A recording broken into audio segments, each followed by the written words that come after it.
Morning, grade sixes. Welcome to your daily lesson of mathematics brought to you by WorksheetCloud. I hope you guys are all really well and looking forward to today's lesson. Just a reminder of the email address on your screen, grade6@worksheetcloud.com.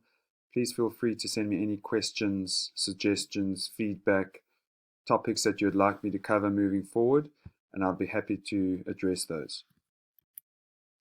So today we're going to have a look at order of operations, a really important concept to understand and build upon as you get older into the higher grades. So listen closely, make sure you understand, and then always remember the online activity and memo that accompanies each lesson for you to consolidate any of the work that you may have learned. First, let's get into our warm-up for today. Please tell me the value of each symbol. You've got the Golden Gate Bridge, you've got the Eiffel Tower, you've got the Sydney Opera House, and then you've got the Colosseum. And then don't forget to tell me the value of the pink question mark at the end. Write down all your thoughts. You may need to start more than once. That's not a problem. Keep working through the puzzle. Check your answers, and let's see how you guys get on. I'm going to start on the third line. And I know that 100 divided by 5 is equal to 20. So that means the Eiffel Tower must be 50, because 50 multiplied by 2 divided by 5 is equal to 20. Okay. I then went and looked at the fourth line. And I know that the San Francisco Bridge and the Colosseum needs to equal 12, because 12 minus 4 is 8. So here I used the trial and error method. And I used 5 for the Golden Gate Bridge. I used 7 for the Colosseum. Subtract 4, and that equals 8. Now, you might have used 8 and 4. You might have used 9 and 3 as factors of 12. And let's just see how this works. I might need to go back and start it again. Okay, so if I've given the Golden Gate Bridge the value of 5, then I need to go to the top line, and I know that the Eiffel Tower is 50. Okay, so that means the Sydney Opera House must also be 50, because I need 55 to equal 55 on the top line. If I've said the Colosseum was 7, and I need to add 7 and 50 on the second line, then I need to have a look at the Eiffel Tower, which is 50, and that doesn't actually work out. Okay, so now what I'm going to have to do is I'm going to have to go back to the fourth line, and I'm going to have to rearrange my factors of 12. What I'm going to actually do is I'm going to swap them around and say 7 at 5. Okay, so now my Golden Gate Bridge, I'm going to make 7, and that works out. And the Colosseum now becomes 5. Okay, and now that seems to work out. Okay, so we could have chosen the correct factors of 12, but we could have just assigned the wrong numbers to the wrong image. Okay, so let's now go have a look at the bottom line. So we said the San Francisco Bridge was 7 minus 5 plus 50 multiplied by 50, and we know that we need to do brackets first. Okay, so that becomes 2, and then we know multiply comes next, so 50 times 50, 5 times 5 is 25, so 50 times 50 must be 2,500. I want to add the 2 from the 7 minus 5, so your final answer is going to be 2,502. Okay, well done if you worked through that. Well done if you chose different factors of 12 and then eventually figured out that it was 7 and 5. All great skills to develop moving forward. Your mental arithmetic questions are on the screen, 8 of them. And I'm going to remind you each lesson, write it down, work logically, work neatly. Please make sure you check your work. And remember, there's no rush. There's no prize for first place.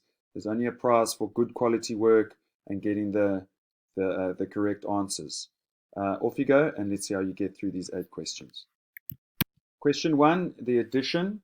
So we've got 691,876, and to that we are going to add 327,091. Okay, and remember, always correct numbers in correct columns. Okay, here we're working with hundreds, tens, units, and then after the decimal, tenths, hundredths, thousandths. Okay, and then we just add normally. Okay, we need to carry where necessary. Remember that the decimal always lines up, and make sure that you carry those numbers where necessary. Remember that the check strategy for this would be to take the answer and subtract one of the numbers in the question, and there you can see I almost made an error with not putting the correct numbers in the correct columns. Okay, so just be very careful when you do your checking strategies that you put the numbers in the correct columns. It's quite an easy mistake to make, and then you just subtract normally, and let's have a look. If we get 327,091, which we do get, so that's the same as that, so we know that our answer is correct. Of course, you could have taken the answer and subtracted 327,091, then you would have got 691,876. Okay, then we have the subtraction of decimals in question number 2, and again, make sure the numbers are in the correct columns. Okay, so here we've got 217,4 minus 76,5.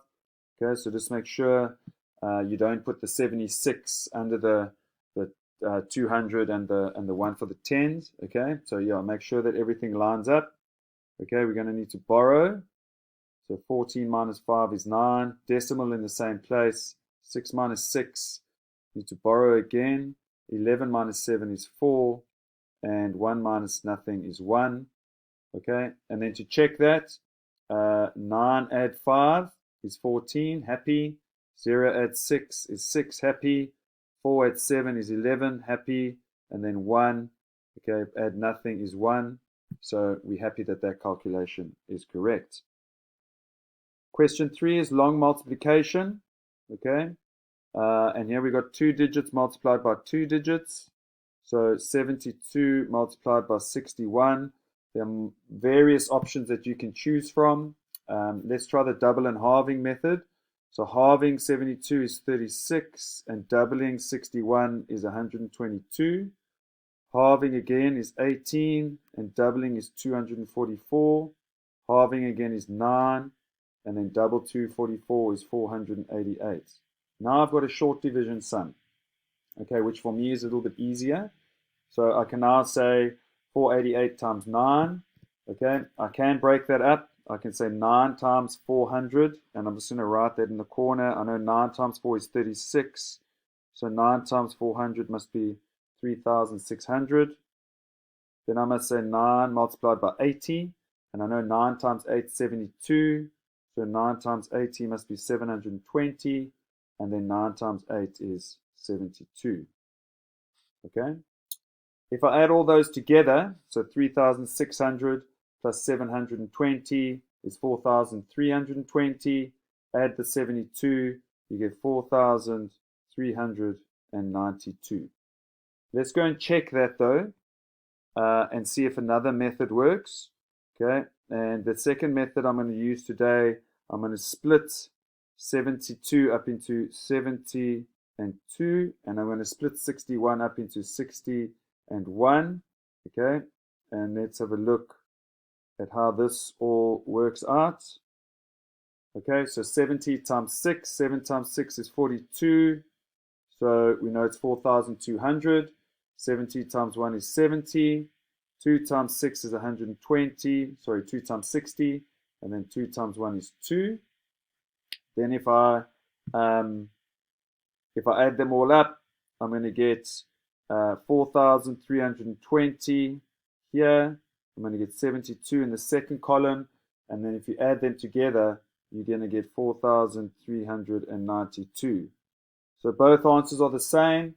So then I'm happy that both of my calculation methods have worked.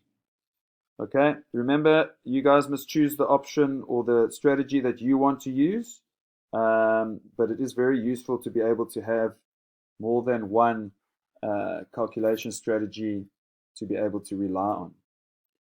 888 divided by 6, it's short division, so I can do this method. 6 goes into 8 once, carry 2. 6 goes into 28 4 times, carry 4. 6 goes into 48 6 times. Remember to check. Your check is 146 multiplied by 6, and we should get the answer of 888. And now I can see straight away that I've made a mistake. Okay, because 6 times 6 is 36. All right, and I need my answer to end in an 8. So now I can go straight back to my original calculation, my original division calculation, and have a look right where have I made my mistake. And you should have picked it up already. 6 goes into 48, not 6 times, but 8 times. Okay? So there again, I'm just highlighting to you how important it is to check your work and how easy it is to make careless errors. Okay? So now I can change 146 to 148. Check 6 times 8 is 48. Carry the 4. 6 times 4 is 24. Add that 4 we carried. Another 8. And then 6 times 1 is 6 plus that 2 is 8. So there you can see, if I hadn't have done the checking strategy, I would have got the calculation incorrect. So again, please guys, check your work as carefully as you possibly can. Okay, let's go on to question number 5, which is the addition of fractions. And there you can see they've got different denominators. So the lowest common denominator of 9 and 5 is 45.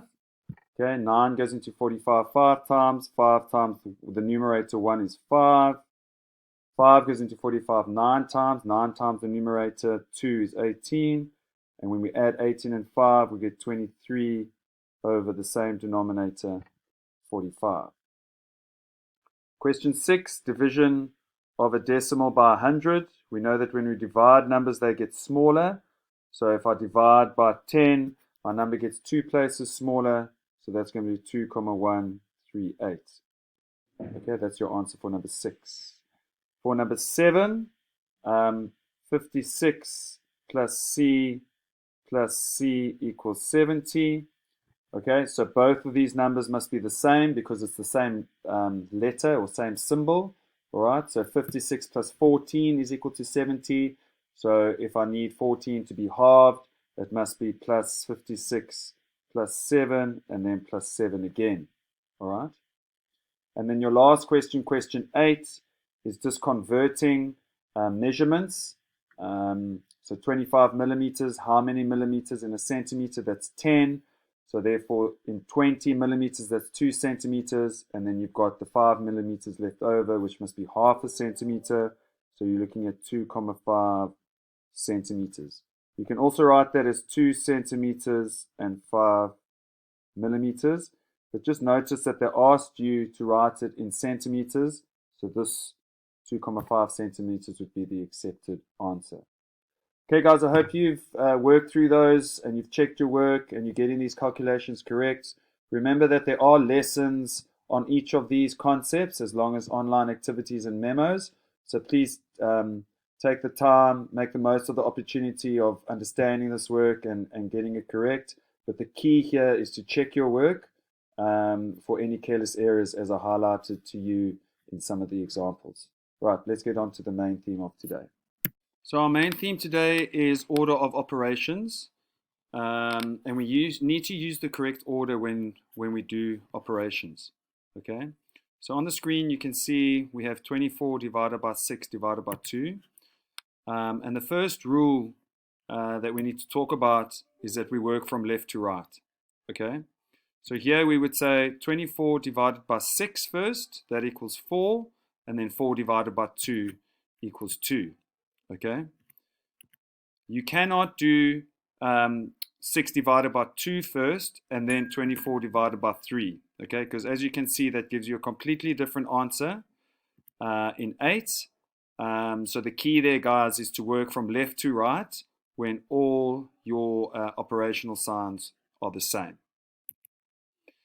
Okay, here we have a combination of operational signs. So we have 8 plus 2 multiplied by 4. So we have addition and multiplication. So this rule states that when we multiply or divide, we do that before we add or subtract. So I'm going to show you both ways, the correct way and the incorrect way. So here we have 8 plus 2 times 4. And as the rule states, we must say 2 multiplied by 4 first, which is 8. And then we have 8 plus 8, which equals 16. Okay, if you had done 8 plus 2 first, and that would have given you 10, then you would have said 10 multiplied by 4, and that gives you 40. So again, you can see how different the answers are if you get your order incorrect. So just to recap, if there's multiply or divide along with addition and subtraction, then you must multiply or divide before you add or subtract. Next, we move on to brackets. Okay, so in brackets, we've got 15 subtract 9 and then divide that by 3. All right. You always work out the contents of the brackets first, regardless of the operational signs. Brackets always comes first. Okay, so here we would say 15 minus 9 is 6, and then 6 divided by 3 is equal to 2. I just want to delve a little bit deeper into using brackets, and this might not be something that you see in grade 6, but it's still going to be useful to have in the back of your mind when you get to grade 7 or possibly grade 8, and that is something called nested brackets. So that's basically brackets inside of brackets, okay? And the same thing applies. You first work out the innermost brackets and then you work outwards. So here we would say 6 minus 3 first, which is equal to 3. Then 5 minus 3 is equal to 2. And then 10 divided by 2, which as you know is equal to 5. Okay? So just to clarify, brackets comes first in any calculation. If you have nested brackets, which means brackets inside of brackets, you do the innermost brackets first, okay? And then you start working outwards. Okay, remember that you can rewind this to go over it again just to make sure you understand, and I would encourage you guys to do so. How about using a division line? Okay, so here we have 13 plus 8 over 7. When we use a horizontal line for division, the dividing line acts as a bracket. Okay, so we can actually write this question as 13 plus 8 divided by 7. Now you guys know that a fraction means the numerator divided by the denominator. The key here is to put the 13 plus 8 in brackets. If you had left it as 13 plus 8 divided by 7 without brackets, you would have had to do 8 divided by 7 first, because remember the second rule we spoke about was multiply and divide comes before add or subtract. So the brackets here is really, really important. Okay? And then that will give you 21 divided by 7. And that obviously gives you an answer of 3. So here's another example. 24 plus 8 over 24 minus 8. And again, the dividing line acts as a bracket. Now, I can appreciate that these questions, you might look at them and go, yeah, but that's really easy. 24 plus 8 is 32, and 24 minus 8 is 16, and then 32 over 16 is equal to 2. Okay, but that's not what I'm trying to get at. It's the principle here. So when the numbers get bigger and you're not going to be able to work it out as easily as the example on the screen, you're going to need to know the process involved to make your life a little bit easier. So again, we will bracket 24 plus 8, okay, and then use the division sign, and then bracket 24 minus 8. That, as I said before, gives you 32 divided by 16, and you know that is equal to 2. Multiplying by a bracket. When we multiply by a bracket, it is not always necessary to use the symbol for multiplication. Okay? For example, 8 plus 3 and then 7 minus 3 in brackets can also be written as 8 plus 3 multiplied by 7 minus 3 in brackets. That is now equal to 8 plus 3 multiplied by 4. Okay, so remember we do the bracket calculation first. 7 minus 3 is equal to 4. And then the number 3 that's next to the bracket is the same as 3 multiplied by whatever the answer of the sum in the bracket is. Okay, so here we will have 3 times 4 is 12 first, and then 8 plus 12. So here you've got a couple of rules. You've got to do the bracket first. You've got to recognize that it's 3 multiplied by the answer in the bracket. Then you need to do that second, and then you need to add 8 at the end, and that will give you an answer of 20. Okay, I'm going to extend you a little bit, and don't panic if you don't understand this. You will once we've spoken through it. So what is 100 minus 2, and then in brackets 3 plus 4 squared? Okay, so quite a bit of a mouthful.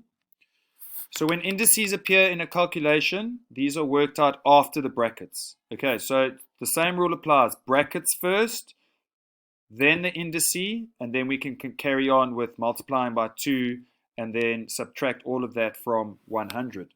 Okay, so brackets first, then indices, then multiply and divide, then add and subtract.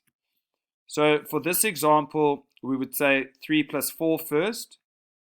Okay, so brackets first, and that would give us 100 minus 2 multiplied by 7 squared. Okay, remember that 2 in front of the bracket means 2 multiplied by whatever the answer of the bracket is. Then we need to do the indices. Okay, so that would be 100 minus 2 multiplied by 49, because 7 squared means 7 times 7, and 7 times 7 is 49. Then we need to do divide or multiply, and obviously 2 times 49 is 98. And then we need to go and do the addition or subtraction, and in this case it's subtraction, so 100 minus 98, and that is equal to 2. Okay, so when you break it up and you realize that it goes brackets, indices, division, multiplication, add, and then subtract, it makes the sum that much easier. So this is just a little reminder for you. People use the word BIDMAS. It can also be called BODMAS, okay, where the O stands for of, okay, but also includes indices. I've seen other acronyms. I've seen PEMDAS, where the P stands for parenthesis, which is brackets. E stands for exponents. M stands for multiply. D for division. A for addition. S for subtraction. Okay, regardless of whatever acronym you use, it's still the same order. It's still brackets, indices, division, multiplication, add, and then subtract comes at the end. Okay, so here's a brain bender for you guys to do. All right, I'm going to give you a moment to try and work it out. Or I would encourage you to press pause and then press play to see how you get on. Okay. So well done if you work through this. Let's see if you remembered the principles. And remember, you could have always pressed rewind or scrolled back and had a look at what we've just spoken about. But your first step is going to be brackets first. So your brackets then 3, 4 plus 4, 6 is equal to 8. So you need to square that. And then if you do the brackets in the denominator, you're going to have 5 times 2 first, which is 10, and then add the 6, which is 16, because remember, multiply comes before addition, and that's now the square root of 16. Okay, so brackets first. Then we must do the indices, okay, and that's going to be 8 squared, which is 64, and then the square root of 16, so what number multiplied by itself gives us 16, and that's going to be 4, okay. So now we've got 64 over 4 minus 8 times a half, okay? All right, so we know divide and multiply come next. So 64 over 4 means 64 divided by 4, and that gives you an answer of 16. And then we need to do the multiplication first, which is 8 times a half, which is equal to 4. So that leaves us with 16 minus 4. So just to clarify, 64 over 4 is 16, and 8 times a half is 4. Then add and subtract comes last. So we need to now go 16 minus 4, and that gives you an answer of 12. So guys, go back, work through it. I know the question looks complicated at the start, but all we're doing is we're adding decimals, which we've had a lesson on before. We're squaring that, which we've had a lesson on before. We're doing the brackets at the bottom, multiply before add, and then square rooting that. That's all been done before. And then we are multiplying a whole number and a decimal, and that's all been done before. So when you break it up and you understand the order in which you must work in, it's not too scary. Okay, and that's the key, is to break it up and go step by step instead of looking at the whole thing and going, oh wow, this is like way beyond me. Okay, so break it up, take your time, follow the process and the order, and then all will be well. Guys, this brings us to our challenge at the end, which is a game of 24, which ties in really nicely with order of operations. Okay, so on the first card, you've got 1, 7, 6, and 4. Use plus, minus, multiply, and divide. You don't have to use all of them. You can use 1, 2, 3, or 4 of them, or all of them. And try to come up with the answer of 24. Okay? Do that for each card, and also see how many different ways you can come up with the answer of 24. Grade 6s, thanks very much for joining me today. I hope you guys learned something. Please go back and re-watch the parts that you're unsure of. Have a look for the online activity and memo that's there to help you consolidate the work that you've learned today. And as always, send me any queries or suggestions on the email address grade6@worksheetcloud.com. I'll be more than happy to answer them. Have a great day. I look forward to seeing you next time. All the best.